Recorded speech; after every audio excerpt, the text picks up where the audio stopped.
Hello, everyone. Welcome to another episode of JPNN. It's Monday here, another week in July. We actually have video games out, though. We'll tell you all about them, as some of them are already getting reviews, as well as UK's stance on loot boxes. That's all in today's episode. Let's go ahead and get started.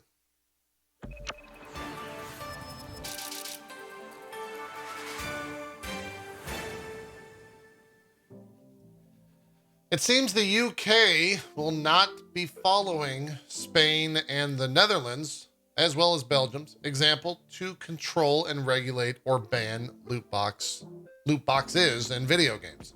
The UK government, as of yesterday, told the games industry it must take action on loot boxes or risk future legislation. In particular, it says children and young people should not be able to buy loot boxes without parental consent. However, it's allowing the games industry to regulate itself for now. The Department for Digital, Culture, Media, and Sports, the DCMS, launched a call for evidence on loot boxes in 2020 and found that players who purchase loot boxes are, quote, more likely to experience gambling, mental health, financial, and problem gaming-related harms. But it did not explicitly conclude that loot boxes are the same as gambling. Really? They couldn't make the... Really? They were so close. They're so close. As a result, it will not be making changes to the Gambling Act. It said in the report, quote, changing the Gambling Act with regards to loot boxes would have significant implementation challenges and risk of unintended consequences. It also stated that the cost of doing so would be high. Cultural Secretary Nadine Dorey stated, quote, we want to stop children going on spending sprees online without parental consent, spurred on by in-game purchases like loot boxes.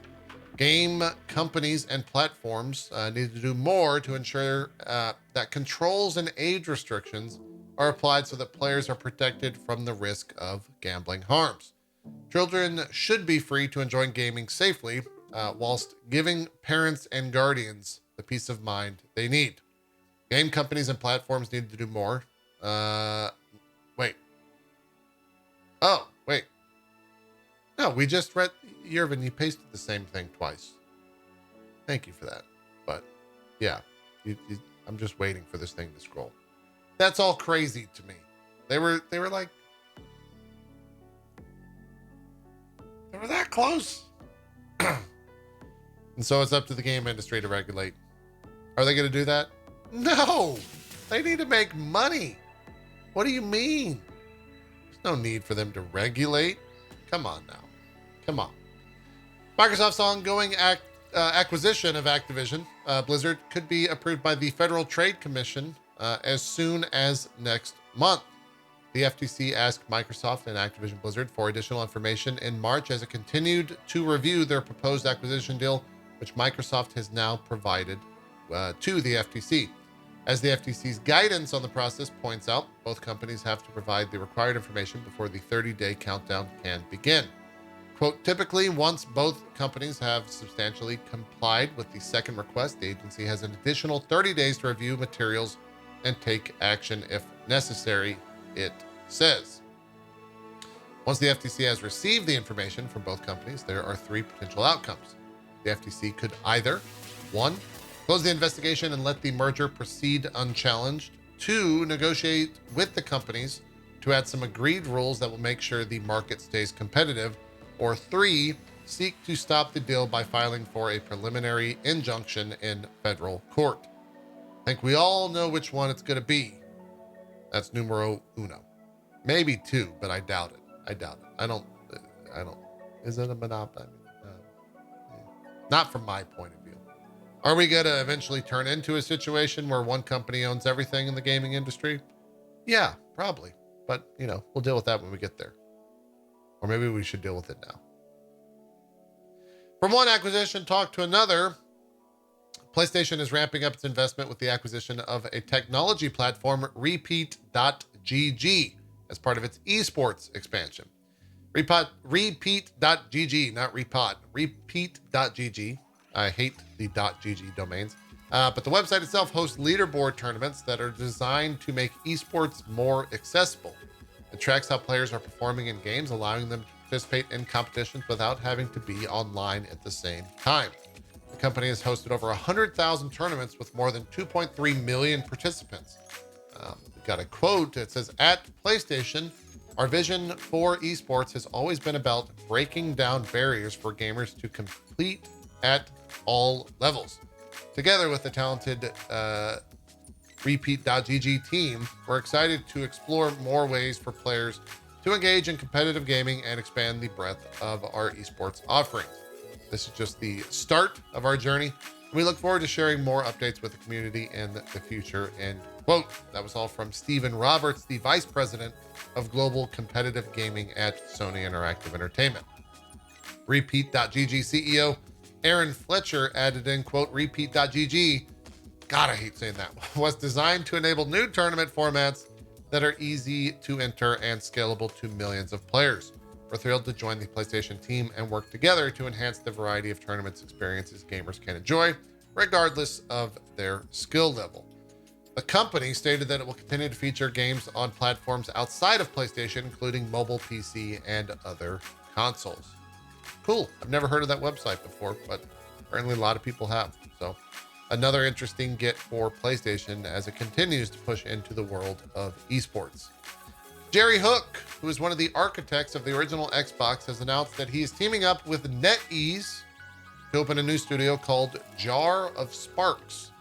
The new studio's mission is to, quote, "create a new generation of narrative-driven action games," quote, "with immersive worlds," end quote. Jar of Sparks founding members include Paul Crocker, who served as the lead narrative director on the Batman Arkham trilogy, Greg Stone, who produced Doom 2016, and Steve Dick.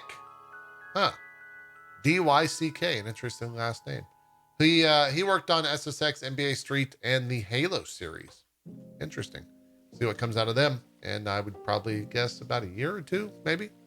Something like that. Airship Syndicate. The creators of the Battle Chasers Night Wars game, Darksiders Genesis, and Rune King of a League of Legends story. Holy shit, that is why I recognized this company when we talked about this yesterday on Drop Frames. They kept leading with Darksiders. They should have led with Ruined King. I'm now a lot more excited for this. We played that game on this very channel. They announced a partnership with Digital Extremes, who are the Warframe developers, over the weekend to, quote, "bring the game we've wanted to make for years to life." More info will be given on the game during this year's Game Award. Color me significantly hyped now that I've been informed of exactly who those people are. It's very exciting. CD Projekt Red will be hosting a special The Witcher 3 Wild Hunt livestream on the 20th of July at 3 p.m. BST, 4 p.m. CST, 10 a.m. EST, and 8 a.m. PST as part of the studio's 20th anniversary celebrations.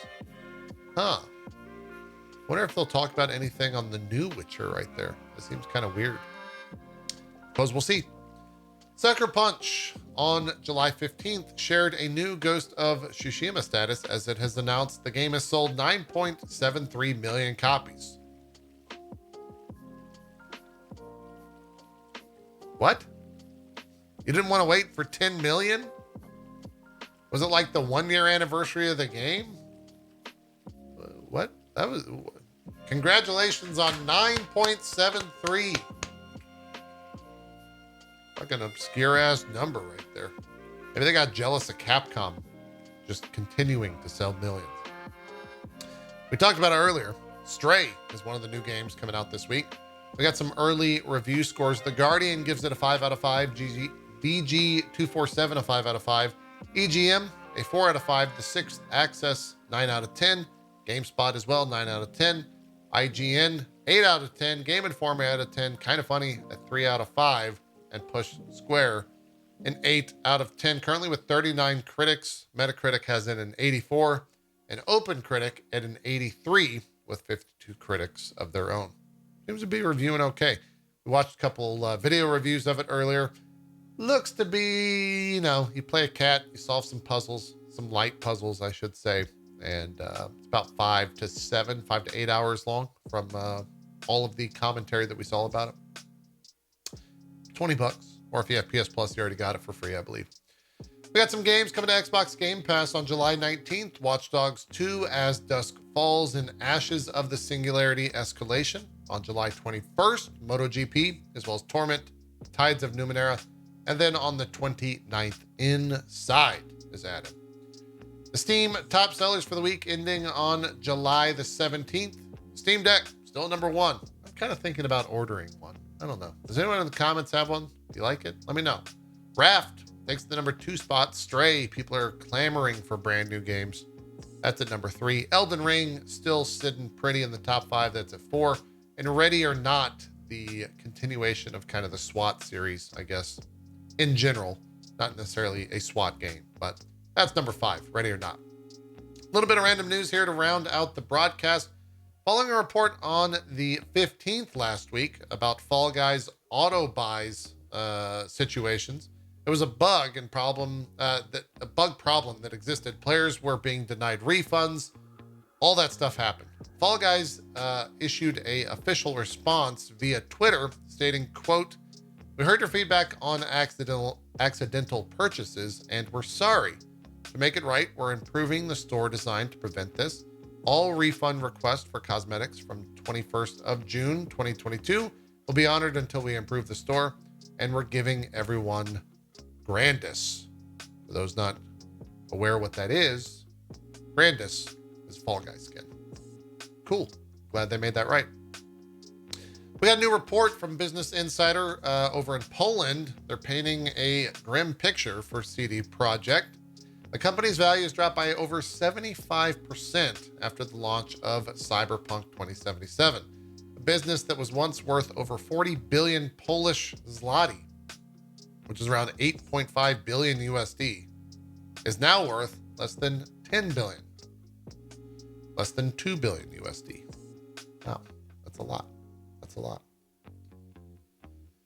Rough. Some rumors here to round out Monday's episode. We've got multiple sources who are sharing new info on the upcoming Assassin's Creed games. Bear with us as we share them, and please take them with a grain of salt. Here we go. Jason Schreier reported that the next game will be set in Baghdad and will star Basim, who I think has been in the game before, if I recall correctly. The game was planned as an expansion for Valhalla, but developed into a standalone game. It's codenamed Rift. It will not be in a massive open world like Valhalla. Jeff Grubb, another industry insider, also shared that a source with a good track record has said that the upcoming Assassin's Creed game will be set in Japan and more akin to the older RPG entries in the series. Whether this comes off as a standalone game or as part of the Assassin's Creed Infinite world, though, isn't entirely clear. Grubb also stresses that he can't confirm what the source has said, though they've been in line with what's been reported on Rift. And then over at the ACG world, Jeremy Pinter is a games reviewer. He published a tweet that claimed the next Assassin's Creed game will be Aztecs. This tweet, which also caught a post on Reset Era, a popular online gaming forum, was pointed out to Jason Schreier, which he responded and said would be some wacky time travel shenanigans if Basim went to the Aztec Empire. I've also heard about the 2 main games in development as part of AC Infinity, and neither of them are Aztec. Maybe there's something super secret in a spin-off or something like that that's been in production, but I haven't heard of it myself. For those that want a little bit of clarification, Assassin's Creed Infinity, which Ubisoft has officially confirmed without providing any details, is rumored to be a live service experience with an online platform that evolves over time. We'll know more about all this in September, as there is a Ubisoft Forward show occurring on September 10th. They're probably going to show some new Assassin's Creed stuff. That's going to do it for JPNN today. Thanks so much for tuning in. We'll see you on Wednesday for more. We're out of here. Make sure to hit the follow button. And as always, check us out over at tiktok.com/itmeJP. TikTok if you want any of this news in short form. We'll see you on Wednesday. Have a good one. Bye-bye.